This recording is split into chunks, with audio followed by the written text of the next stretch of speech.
Not a single sympathetic person. Everybody is disgusting. Even Cate Blanchett, luminous, untouchable Cate Blanchett, looks repulsive here. The camera hates her and it's mutual. You can almost feel her glaring back as if saying, "Don't you dare find meaning in this mess." This show is pure desperation, the kind that leaks through every human connection when people stop pretending they love. Pitiless, senseless, random. Like somebody tried to mix Rosebud, Gone Girl, and The Sixth Sense in one blender and forgot to screw the lid on. And the result is this medley of stolen tropes: the incriminating photograph, the spineless spouse, the PTSD child, fake monsters, real crips. We've eaten this stew so many times, it's flavorless. Hi, I'm Tatiana Voloshin, career and energy resilience coach and founder of Unidelics, a space where neuroscience, art, and philosophy meet to help people stay clear and alive in a world that keeps getting noisier. Every week here on Culture Clinic, we take a film, a book, or a cultural obsession and cut into it, not for trivia, but for clarity. Because behind every story, there is a pattern. And if you can see the pattern, you can change the story, especially your own. Today's story essentially is about control. What happens when it stops being your strength and becomes your cage? When the need to curate every frame, every telling, every truth finally collapses under its own precision.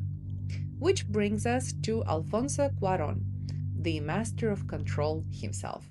Alfonso Cuarón has always loved control, the choreography of camera movement, the elegance of misery.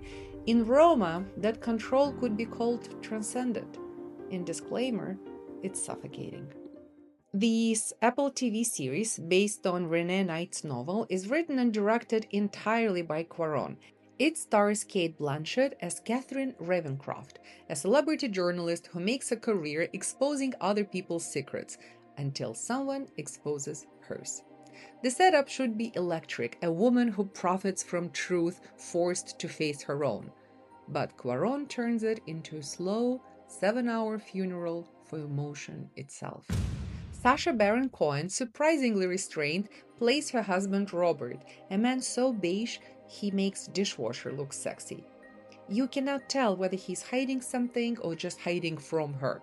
He's either guilty, complicit, or just terminally British.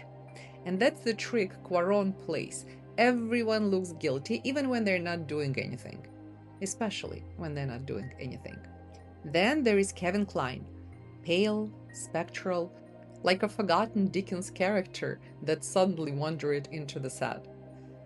He is the man whose life Catherine once ruined, or maybe revealed, depending on who you believe. Victim, predator, ghost, take your pick. Every time he appears, it's like watching an old wound remember itself. Their son, played by Cody Smith McPhee, is the kind of fragile, trembling young man who seems allergic to sunlight. He moves through the house like a bad memory made flash. You can't even tell if it's trauma, delusion, or simply the gravitational pull of Blanchett's despair. He's there to remind us that guilt doesn't stop with the guilty. It breeds, metastasizes, becomes family heirloom.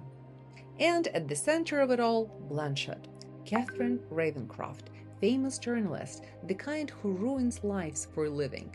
Elegant exposés, best-selling books, documentaries that made politicians cry on camera. She's built an empire out of other people's shame. Until one morning, she finds a book on her desk. No note, no sender, just a plain cover. She starts reading and realizes it's about her. Someone knows something she thought was buried decades ago. The author turns out to be Stephen Bridgestock, Kevin Kline, a quiet, grieving man who lost everyone he loved. He's been living like a ghost, haunted by a tragedy he believes Catherine caused. And this book, this fictional confession, is his way of forcing her to relive it. It's a revenge story disguised as literature. A trap, printed and bound. Cuarón builds his world like a guilt cathedral. polished, echoing, and completely devoid of warmth. The camera moves with surgical grace as if ashamed of the people it's filming. Every frame is a confession, every silence a punishment. You keep waiting for redemption or even a pulse, but there is none, just immaculate despair. It happened 20 years ago, in Italy. The kind of trip that was supposed to reset everything: marriage, career, motherhood, and instead rewired her entire life.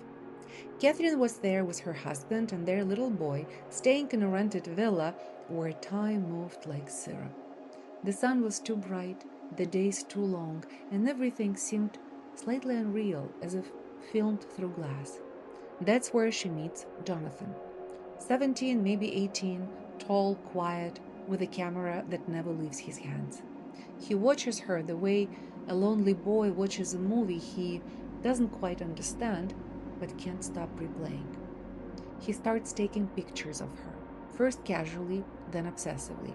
On the beach, in the market, in the doorway of the villa when she thought no one was looking. What happened next depends on who is telling the story. In Catherine's version, he crossed the line, turned the lens into a weapon, forced himself on her, took photographs she never consented to. In his mother's version, written years later, Catherine was the one who seduced him and then discarded him like a prop in her private melodrama. Either way, something happened that left both of them marked, and neither of them ever spoke about it again. A few days later, Catherine's son Nicholas takes an inflatable raft out too far. Jonathan dives in to save him, pulls the boy back toward shore, and drowns before anyone could reach him. Catherine is standing right there, frozen. That 1 second of hesitation becomes the center of her life, the secret she builds everything else around. She goes home, buries the memory, and turns guilt into a profession. She writes about truth, exposes other people's lies, makes a home for herself as the woman who never flinched. Until the morning that anonymous book arrived. A novel called The Perfect Stranger, written by Kevin Kline's character, Stephen Bridgestock, the dead boy's father. He had found the unfinished manuscript his wife left behind before she died, her attempt to make sense of their son's death, and he decided to finish it, to publish it, and to make sure Catherine reads it. Page by page, the past she'd spent 2 decades denying crawled back to her life. The photographs resurfaces, her husband begins to doubt her version of events, her son spirals. And Stephen, now completely hollowed out by grief and righteousness, loses what was left of his sanity. He drugs Catherine's tea, follows her to the hospital where her son is recovering from an overdose, and comes within seconds of killing the boy before something inside him finally breaks. He burns everything: the book, the photographs, the story itself, and then he takes his own life. Catherine survives, but the wreckage is complete. The marriage is gone, the career is poisoned, and what remained is silence. The kind of silence that hums louder than any confession. That's the real core of Disclaimer. It's not about what happened in Italy, or who was right, or even who is telling the truth. It's about what happens when guilt becomes your native language and control becomes your only form of love. The slow, graceful destruction that follows when you finally run out of stories to hide behind.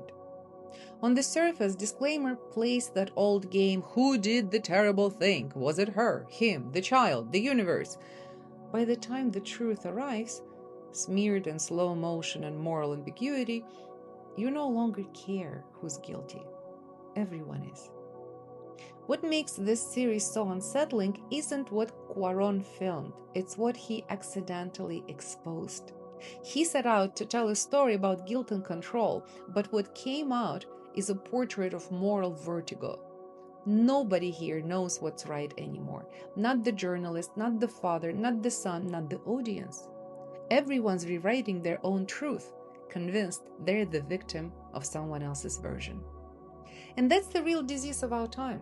We live in an age where morality has no compass, only narrative. Whoever tells the story best becomes the hero. Whoever cries the loudest becomes the saint. And whoever hesitates, like Blanchett's character did on that beach, is immediately damned. The Russians believe they're saving Ukraine. Hamas believes it's defending itself. Republicans believe they saved the country from the Democrats, and vice versa.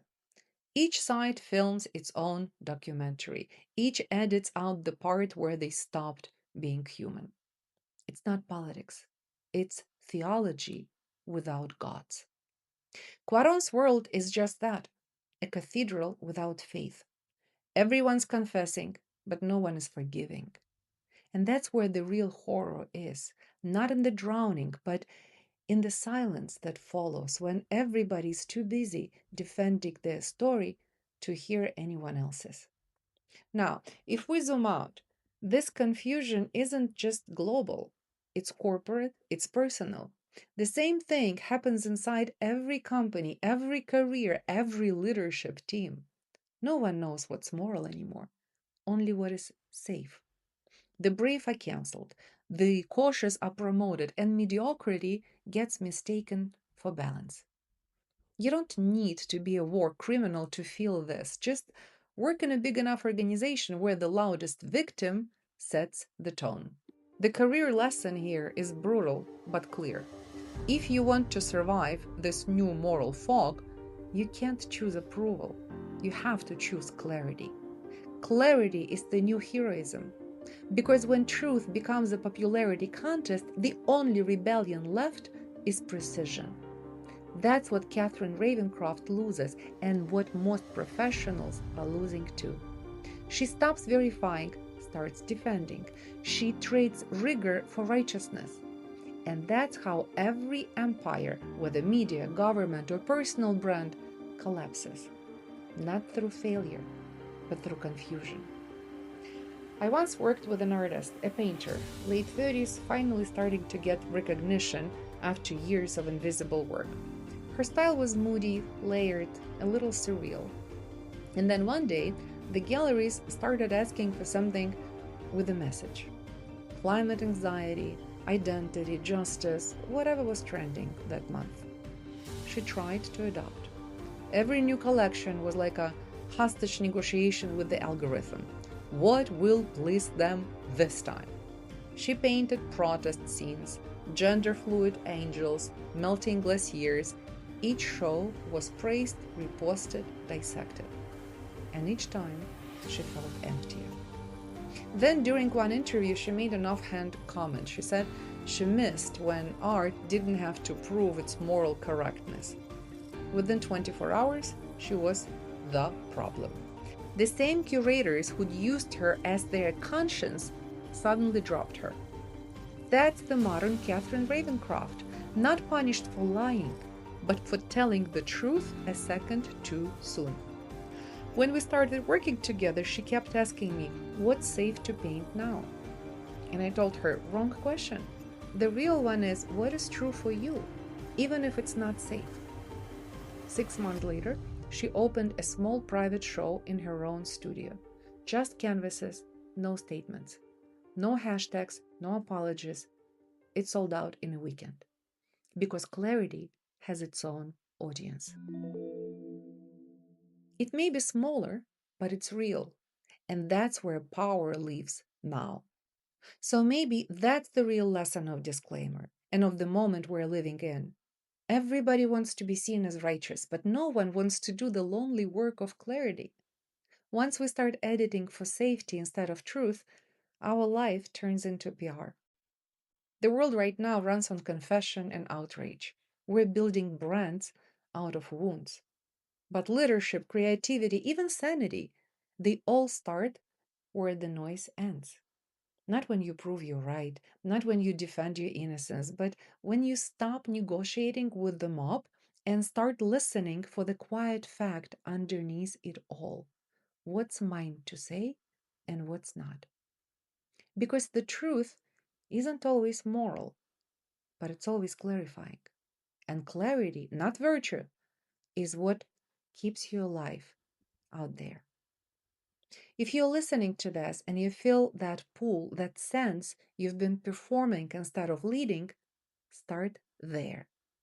Ask yourself what clarity would actually look like in your work, your art, your choices. That's the work I do with clients every day, helping people see what's true, not just what's trending. You can find more at unidelics.com or join one of our conversations on WhatsApp. They're quieter than social media, but infinitely more alive. Because the world doesn't need more perfect stories. It needs people who can see clearly enough to write new ones. This was your host, Tatiana Voloshin. See you next week.